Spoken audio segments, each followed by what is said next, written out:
Update करेंगे आपको। Istanbul में पाक अफगान मुज़ाकरात की अंदरूनी कहानी सामने आ गई है। इस्तांबुल मुज़ाकरात की ताहाल नाकामी की असल वजह अफगान रजीम की अंदरूनी तकसीम और इक़्तिदार की रस्सा कशी करार दी गई। ज़राए के मुताबिक अफगान वफ़द 3 गिरोहों कंधार, काबुल और खोस्त की अलग अलग हिदायत पर अमल कर रहा था। तहरीरी ज़मानतों के मरहले पर अफगान वफ़द ने अचानक नया मुतालबा पेश कर दिया। काबुल ग्रुप ने मुतालबा किया कि अमरीका को मुज़ाकरात में ज़ामिन की हैसियत से शामिल किया जाए। ये मुतालबा एजेंडे का हिस्सा नहीं था और न ही पिछले एतवार में कभी उठाया गया। अफगान वफ़द के इस इक़दाम ने सालिसों को भी हैरान कर दिया। अफगान तालिबान अमरीका को ज़ामिन बनाकर माली मदद का रास्ता खोलना चाहते हैं। इस्तांबुल में पाक अफगान मुज़ाकरात का तीसरा दौर जो कि जारी था, ताहम उसका भी कोई नतीजा सामने नहीं आ सका और अब इन मुज़ाकरात की अंदरूनी कहानी भी सामने आई है। इस्तांबुल मुज़ाकरात की ताहाल नाकामी की वजह अफगान रजीम की अंदरूनी तकसीम और इक़्तिदार की रस्सा कशी है। इसी बारे में तफसीलात जान लेते हैं। डिप्टी ब्यूरो चीफ इस्लामाबाद गजाला नौरीन हमारे साथ हैं। गजाला, क्या अब तक की तफसीलात सामने आई हैं? डेवलपमेंट्स क्या हैं? जी बिल्कुल, पाकिस्तान अफगानिस्तान के इस्तांबुल में जारी मुज़ाकरात की अंदरूनी कहानी सामने आ गई है और इस्तांबुल मुज़ाकरात की ताहाल नाकामी की असल वजह अफगान रजीम की अंदरूनी तकसीम और इक़्तिदार की रस्साकशी को करार दिया जा रहा है।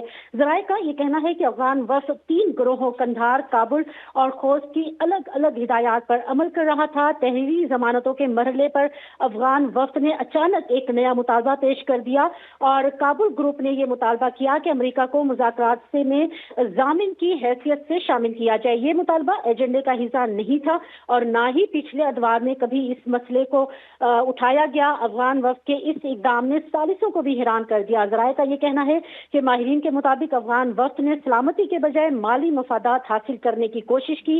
मुज़ाकरात के दौरान अफगान वफ़द के अराकीन एक दूसरे से भी उलझते रहे। कुछ अराकीन कमरे इजलास से बाहर बैठे अफराद से हिदायत लेते रहे, जबकि काबुल से मौसूल हिदायत के बाद हर शिक दोबारा ज़ेर बहस लाई गई। ज़राए का ये बताना है कि अफगान फरीक ने मुज़ाकरात में ताख़ीर जानबूझ पर पैदा की। अफगान तालिबान अमरीका को जामिन बनाकर माली इमदाद का रास्ता खोलना चाहते हैं और इसका मकसद दहशतगर्दी से निपटना नहीं बल्कि डॉलर का बहाव की बहाली है। सालिस ममालिक यानी कि कतर और तुर्की ने पाकिस्तान के मौक़िफ़ को दुरुस्त करार दिया। सालिसों का ये कहना है कि अफगान फरीक मवाद नहीं बल्कि अंदरूनी अदम इस्तेहकाम के बाइस रुकावट है। मुज़ाकरात की जो ताहाल नाकामी है उसकी वजूहात अफगान हुकूमत की अंदरूनी तकसीम और माली मुफादात हैं। अफगान रजीम तहरीक तालिबान पाकिस्तान को बतौर सियासी सौदेबाजी का हथियार इस्तेमाल कर रही है, ये कहना है माहिरीन का, और ये भी कि जब तक काबुल अंदरूनी इक़्तिदार की जंग खत्म नहीं करता अमन मुमकिन नहीं है। जी गजाला, इस तमाम तर सूरत हाल से लगता यूं है कि बगैर नतीजा ये मुज़ाकरात ख़त्म हो जाएंगे, चूँकि जो तालिबान की हटधर्मी है वो ताहाल बरकरार है। बिल्कुल ऐसा ही है। 3 दिन तक मुज़ाकरात होते रहे। पहले दिन 8 घंटे, अगले दिन 13 घंटे और फिर तीसरे दिन यानी कि गुज़िश्ता रोज 18 घंटे। एक बड़ा तवील वक्त होता है, लेकिन हर धर्मी गैर मंतकी रवैया अफगान तालिबान का बरकरार। ताहम जैसा कि इससे कबल भी हम सुनो के नाज़रीन को मुसलसल आगाह कर रहे हैं कि पाकिस्तान अमन चाहता है। बिलखसूस जो हमारे दोस्त सालिस और मेज़बान ममालिक हैं, चाहे तुर्किया हो, चाहे कतर हो, चाहे सऊदी अरब हो, उनकी दरख्वास्त पर आज आखिरी दफ़ा ये कोशिश की जा रही है कि इन मुज़ाकरात को कामयाब बनाया जाए। ज़राए का ये दावा है कि आज मुज़ाकरात का एक आखिरी कोशिश के तौर पर आखिरी और हतमी दौर भी होगा, जिसमें सालिसों और दोस्त मुमालिक की जानिब से ये कोशिश की जाएगी कि अफगान वफ़द तहरीरी जमानत देने पर राजी हो जाए और किसी न किसी तरह इस मुज़ाकरात को किसी हद तक कामयाब बना लिया जाए। इस तरह के जो बेसलेस वहाँ पर बातें अफगान रजीम की जानिब से या उस वफ़द की जानिब से की जा रही हैं, उस पर सालिसों का क्या रद्द-ए-अमल सामने आया है?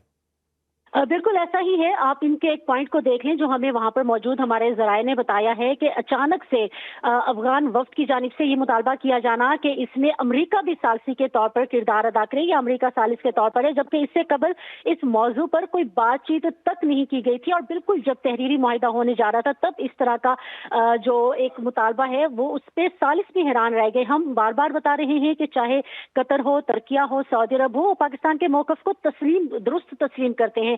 और बात सिर्फ सालिसों की या दोस्त ममालिक की नहीं है। दर हकीकत जो वहां पर अफगान तालिबान का वफ़द इस वक्त मुज़ाकरात की मेज पर मौजूद है वो भी ये मानता है कि पाकिस्तान के मुतालबे जायज़ हैं, वो भी ये मानता है कि ये तमाम पॉइंट्स एजेंडे में होने चाहिए। लेकिन काबुल की जानिब से हिदायत पर न सिर्फ ये कि उनके जो बातचीत की टोन है वो चेंज हो जाती है, बल्कि आप ये देखिए कि जो सालिस मौजूद हैं, जो दोस्त ममालिक इस वक्त मुज़ाकरात की मेज पर मौजूद हैं, वो भी एकदम से अफगान तालिबान के वफ़द के या फिर काबुल की जानिब से से हिदायत के बाद उनके यू टर्न लेने पर हैरान हो जाते हैं और वो भी ये कहते हैं कि लग ऐसा रहा है कि अफगान तालिबान जो काबुल में मौजूद हैं या कंधार में मौजूद हैं मुज़ाकरात को कामयाब नहीं देखना चाहते, लेकिन वही बात कि अमन को एक आखिरी कोशिश के तौर पर अमन को एक रास्ता देने के लिए एक आखिरी और हतमी कोशिश की जा रही है कि इस्तांबुल मुज़ाकरात में कामयाबी का या किसी न किसी मुआहदे पर पहुंचने की एक आखिरी कोशिश और फिर एक आखिरी दौर किए जाने की ठीक है, कोशिश। सालिसों के कहने पर एक आखिरी कोशिश मुज़ाकरात की दोबारा हो रही है। बहुत शुक्रिया गजाला, इस बारे में अपडेट कर रही थी।